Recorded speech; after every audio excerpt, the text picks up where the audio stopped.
Hello student, पिछली video में आपने पढ़ा संख्या पद्धति को कितने भागों में विभाजित किया गया है। उसके बाद आपने पढ़ा संख्याओं का परिचय के अंतर्गत आपने संख्या के बारे में जान लिया, संख्यांक के बारे में जान लिया। अब प्रारंभ करते हैं। संख्या जो है मुख्य रूप से कितने भागों में विभाजित है। तो पिछली वीडियो में आप लोग देखे हैं कि वास्तविक संख्या और अवास्तविक संख्या दो भागों में विभाजित किया गया है। तो आइए इसके आगे की कहानी आपको बता रहे हैं। वास्तविक संख्या क्या है, सबसे पहले उसके बारे में जानेंगे। देखिए, वास्तविक संख्या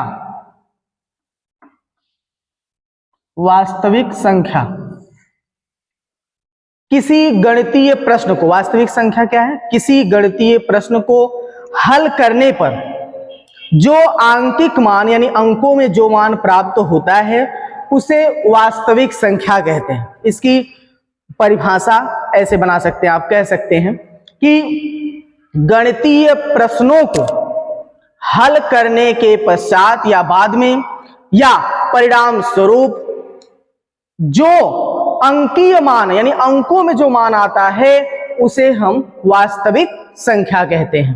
क्या कहेंगे, देखिएगा, किसी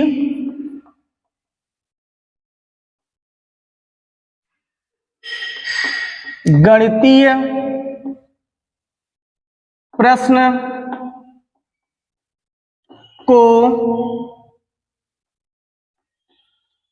हल करने पर जो अंकीय मान प्राप्त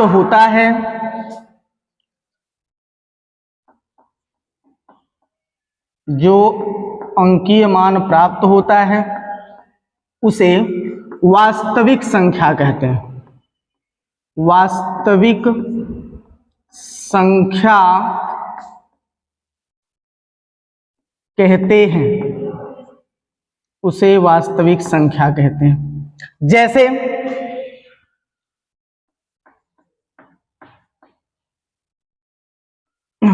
हो गया आपका √4 यानी करड़ी में 4 लिख दिया आपने, करड़ी में 27 लिख दिया आपने,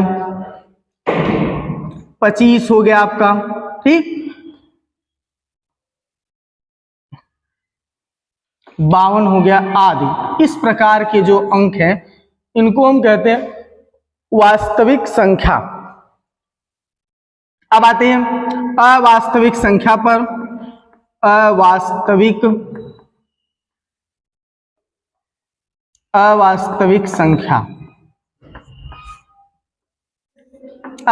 संख्या क्या है, ध्यान दीजिएगा।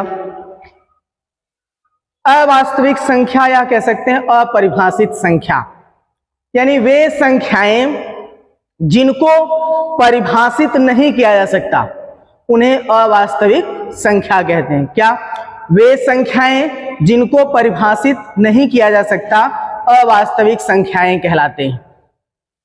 कुल मिलाकर के कह सकते हैं कि ऋणात्मक करड़ी में लिखी जाने वाली संख्या यानी ऋण के रूप में संख्या हो और उसको आप करड़ी में लिख दें तो वैसी संख्याएं क्या कहलाती हैं, अवास्तविक संख्याएं कहलाती हैं। देखिए क्या है, वे संख्याएं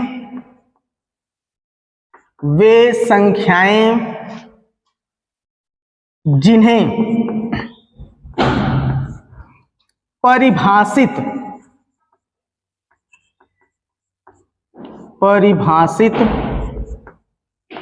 नहीं किया जा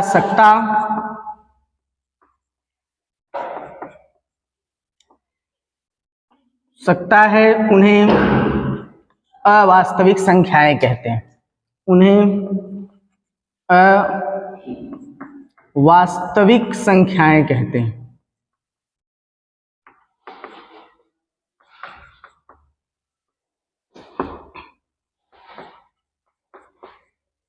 अवास्तविक संख्याएं कहते हैं। इन्हें या इसे आई से प्रदर्शित करते हैं, प्रदर्शित करते हैं।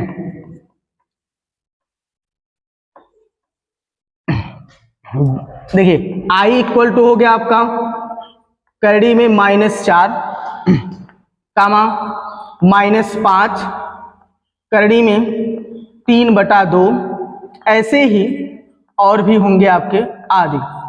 यानी इसको दूसरी तरह परिभाषित कर सकते हैं कि वे संख्याएं जो ऋणात्मक करड़ी के रूप में लिखी होती हैं या प्रदर्शित होती हैं उन्हें हम अवास्तविक संख्याएं कहते हैं। तो दो संख्याएं आप समझ गए। वास्तविक संख्या किसे कहते हैं, यानी किसी गणितीय प्रश्न को हल करने पर जो संख्या प्राप्त हो या जो अंकीय मान प्राप्त हो उसे हम वास्तविक संख्या कहते हैं। जैसे करड़ी में 4 हो गया, करड़ी में 27, इन संख्याओं को आप x से प्रदर्शित भी कर सकते हैं, दिखा सकते हैं। इसके बाद दूसरा पहलू है अवास्तविक संख्याएं, यानी वे संख्याएं जिन्हें परिभाषित नहीं किया जा सकता है, यानी जिसको परिभाषा में बदला नहीं जा सकता, बनाया नहीं जा सकता, या फिर कह सकते हैं वे संख्याएं जो ऋणात्मक करड़ी के रूप में लिखी जाती हैं उन्हें हम अवास्तविक संख्याएं कहते हैं। इन्हें स्मॉल आई से प्रदर्शित किया जाता है, यानी आई जैसे हम देख लें तो आई इक्वल टू हो गया आपका √4 हो गया माइनस में, और -5 रूट में हो गया आपका। ऐसे ही और भी संख्याएं हैं। तो ये जितनी भी संख्याएं इस प्रकार की होंगी वह अवास्तविक संख्याएं कहलाएंगी। तो इसके बाद देखिए आप क्या आएगी प्राकृतिक संख्या। आइए प्राकृतिक संख्या के बारे में जानते हैं। ये प्राकृतिक संख्या जो है वह वास्तविक संख्या की श्रेणी में आती है। वास्तविक संख्या की श्रेणी में ही प्राकृतिक संख्या आपकी आती है।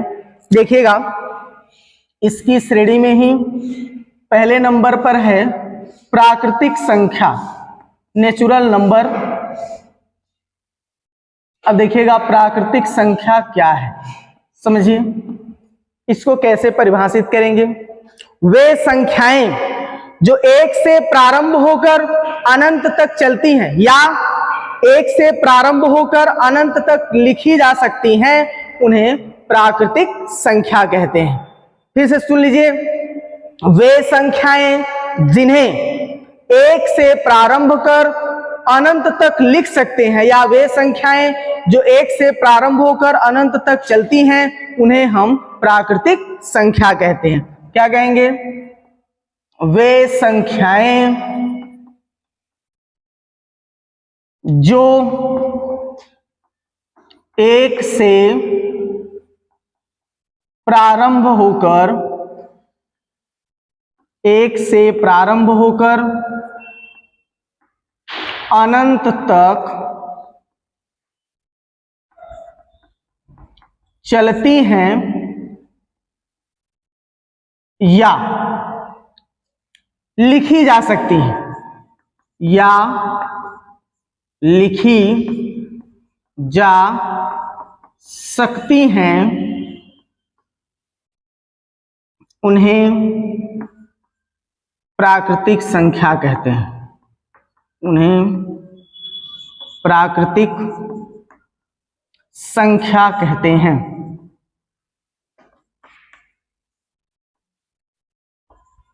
देखिएगा प्राकृतिक संख्याएं क्या होती हैं, 1 से प्रारंभ करके आप लिख सकते हैं इनको 1, 2, ऐसे ही 3, 4, ऐसे डॉट डॉट लिखते जाइए कहां तक, अनंत तक। ये संख्याएं होती हैं आपकी प्राकृतिक संख्याएं। आइए परीक्षाओं में इससे किस प्रकार के प्रश्न बनते हैं उस पर चर्चा करते हैं। तो प्रश्न ये बनता है कि आपको प्रश्न दे दिया जाएगा कि निम्न में से कौन सी प्राकृतिक संख्या है। सबसे साधारण प्रश्न ये है, आपको 4 ऑप्शन होंगे, संख्याएं दी गई होंगी, तो उनमें आप समझ सकते हैं कि कौन सी छोटी संख्या है, उसी को आप बना देंगे। जो धनात्मक हो संख्या उसी को आप कह देंगे, क्योंकि 1 से लेकर के अनंत तक यानी +1 से लेकर अनंत तक है, इसलिए आप धनात्मक संख्या को ही, जो सबसे छोटी संख्या होगी उसी को कहेंगे सबसे छोटी प्राकृतिक संख्या। लेकिन कठिन प्रश्न कैसे बनते हैं, पूछा जाएगा कि इस प्रकार से, देखिए हम इधर आपको लिख के दिखा रहे हैं। जैसे प्रश्न आपको दे दिया गया कि निम्न में, या फिर कह दिया गया सबसे छोटी प्राकृतिक संख्या, सबसे छोटी प्राकृतिक संख्या है। ऑप्शन आपके पास उपस्थित है। पहला ऑप्शन हो गया 0, दूसरा ऑप्शन हो गया आपका 1, और तीसरा ऑप्शन हो गया आपका -1, और चौथा ऑप्शन हो गया इनमें से कोई नहीं, इनमें से कोई नहीं।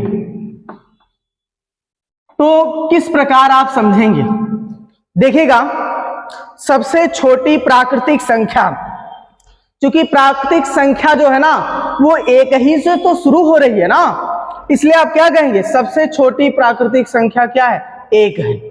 अब इसमें आपको ऑप्शन 0 भी दिया गया है, तो आप ऐसा नहीं कि आप इसको 0 को सही मान लेंगे, बिल्कुल गलत। आपकी सबसे छोटी प्राकृतिक संख्या 1 होगी। आइए नोट आपको लिखवा रहे हैं और बता भी रहे हैं। देखिए नोट जो है सबसे इंपॉर्टेंट है, यहीं से प्रश्न बनते हैं। तो कहेंगे क्या, सबसे छोटी प्राकृतिक संख्या, सबसे छोटी प्राकृतिक संख्या 1 है। इसके बाद क्या है, दूसरा पॉइंट है सबसे बड़ी प्राकृतिक संख्या क्या है। अब आप समझेंगे सबसे बड़ी प्राकृतिक संख्या क्या हो सकती है, तो आप जब देखिएगा 1 से लेकर अनंत तक है, तो सबसे बड़ी प्राकृतिक संख्या अगर केवल पूछ दिया गया प्रश्न में कि सबसे बड़ी प्राकृतिक संख्या क्या है, तो आप क्या कहेंगे, अनंत है। लेकिन नीचे आपको अगर प्रश्न में आंकड़े प्रस्तुत कर दिए गए हैं, यानी आंकड़े का मतलब कुछ संख्याओं को दे दिया गया है, ठीक है, 5, 10, 15 जो भी संख्याएं दे दी गई हैं, तब आप कैसे बताएंगे कि उसमें अनंत ऑप्शन आपका सही नहीं होगा। तब आप बताएंगे जो उन संख्याओं में सबसे बड़ी संख्या होगी ना, वही आपकी क्या कहलाएगी, सबसे बड़ी प्राकृतिक संख्या कहलाएगी। तो देखिए ऐसे लिखेंगे, सबसे बड़ी प्राकृतिक संख्या, सबसे बड़ी प्राकृतिक संख्या अनंत है, परंतु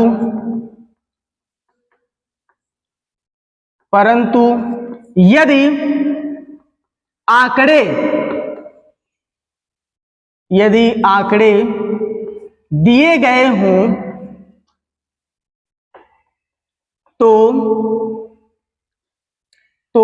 उन आंकड़ों में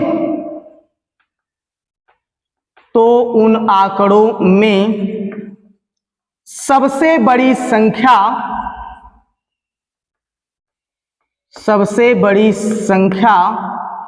ही सबसे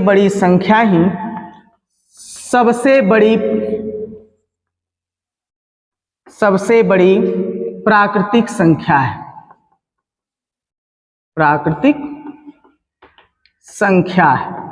तो ये है आपका दूसरा पॉइंट है, यानी कि सबसे बड़ी प्राकृतिक संख्या की केवल बात आएगी तो अनंत है। अगर आंकड़े आपको दे दिए गए होंगे प्रश्न में, तो आप उनमें जो सबसे बड़ी धनात्मक संख्या होगी वही आपकी क्या कहलाएगी, सबसे बड़ी प्राकृतिक संख्या कहलाएगी। तीसरा पॉइंट जो है, पूर्वोत्तर कभी कभी पूछता है प्रश्न में, यानी कि कहा जाएगा कि 1 यानी संख्या 1 की पूर्वोत्तर प्राकृतिक संख्या कौन है। क्या प्रश्न पूछा जाएगा आपको, संख्या 1 यानी 1 की पूर्वोत्तर प्राकृतिक संख्या बताइए, तो 1 की कोई पूर्वोत्तर प्राकृतिक संख्या नहीं होती है, क्योंकि 1 की पूर्वोत्तर संख्या अगर देखा जाए तो 0, और शून्य जो है प्राकृतिक संख्या है ही नहीं। तो आप इसको लिख सकते हैं, क्या लिखेंगे, एक की कोई पूर्ववर्ती प्राकृतिक संख्या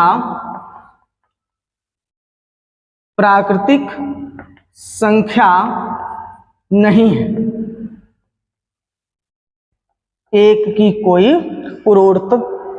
पूर्ववर्ती प्राकृतिक संख्या नहीं है, क्योंकि एक की पूर्ववर्ती प्राकृतिक संख्या एक की पूर्ववर्ती संख्या जो होती है वो शून्य होती है और आपकी प्राकृतिक संख्या 0 से प्रारंभ हो रही है। तो आपने पढ़ लिया वास्तविक संख्या, अवास्तविक संख्या, प्राकृतिक संख्या के बारे में। अभी संख्याओं के परिचय में बहुत सारी संख्याओं के नाम बचे हुए हैं, जैसे पूर्ण संख्या, पूर्णांक संख्या, परिमेय, अपरिमेय, सम, विषम, भाज्य, अभाज्य। तो इतनी संख्याएं जो हैं इनके बारे में और आगे क्लासेस में चर्चा करते रहेंगे, बताते रहेंगे आपको। तो प्राकृतिक संख्या अगली कक्षा में आपको पढ़ाएंगे। प्राकृतिक संख्या के बाद पूर्ण संख्या, पूर्णांक संख्या, भाज्य, अभाज्य और आगे इसी प्रकार से संख्याओं के बारे में संपूर्ण संख्याओं की जानकारी आपको मिलेगी। लेकिन उन जानकारी को प्राप्त करने के लिए सबसे पहले आप क्या करें, चैनल को सब्सक्राइब कर दें, जिससे आपको जो वीडियो आगे मिले आपको सबसे पहले मिल जाया करे। तो चैनल को सब्सक्राइब करें और ज्यादा से ज्यादा हो सके अपने मित्रों को जो साथ में आपके पढ़ रहे हैं उनको शेयर करें। तो अगली कक्षा में बच्चों मिलेंगे, क्या पूर्ण संख्या से प्रारंभ करेंगे, ठीक है।